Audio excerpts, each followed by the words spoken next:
ඔබේ දැතම දරා ගෙන යමි ලෝකය පුරා.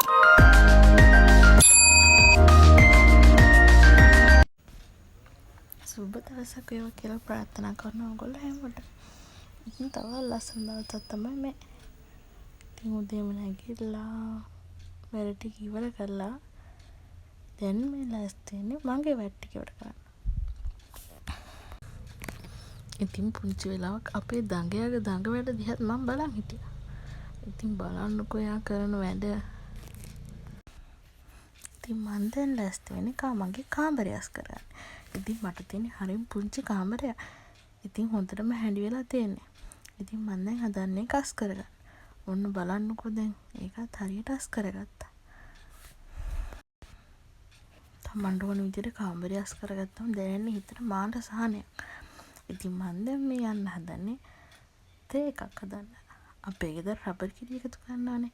ඉතින් මේ රබර් කිරි එකතු කරන එකට තේ එකක් හදා දෙන්න තමයි මම මේ යන්න හදන්නේ. ඉතින් ඔන්න දැන් අපි දෙන්න ගිහිල්ලා තේ එකත් හදාගෙන තේ එක දෙන්න තමයි මේ යන්න හදන්නේ. ඉතින් ඊට පස්සේ ඇවිල්ලා උයන්න තියෙනවා. ඔන්න මම අද හදන්නේ කැරට්. කැරට් තෙල් දාලා බත් උයලා බිත්තර තම්බලා තමයි උයන්න හදන්නේ. ඔන්න ඉතින් අපේ දඟයා මං උයන අතරේ වතුර බේසමට බහැලා එයා ඉතින් සෙල්ලම. ඔන්න බලන්නකෝ එයා කරන වැඩ ඔක්කොම තෙමාගෙන. ඉතින් අපි දැන් ඔන්න උයලා ඉවරයි. ඔන්න බලන්න ඉතින් එයා පහර දිහා බලන් ඉන්නවා. තාත්තට කතා කරනවා. තාත්තා නැද්දවල් වරු නම් එයා ගලගන්නේ හරිම පාළුවෙන් තමයි. ඉතින් තාත්තාව මෙයාට ගොඩක් සතුටුයි. ඉතින් තවත් ලස්සන දවසක හම්බ වෙනකන් අදට ගිහින් එන්න.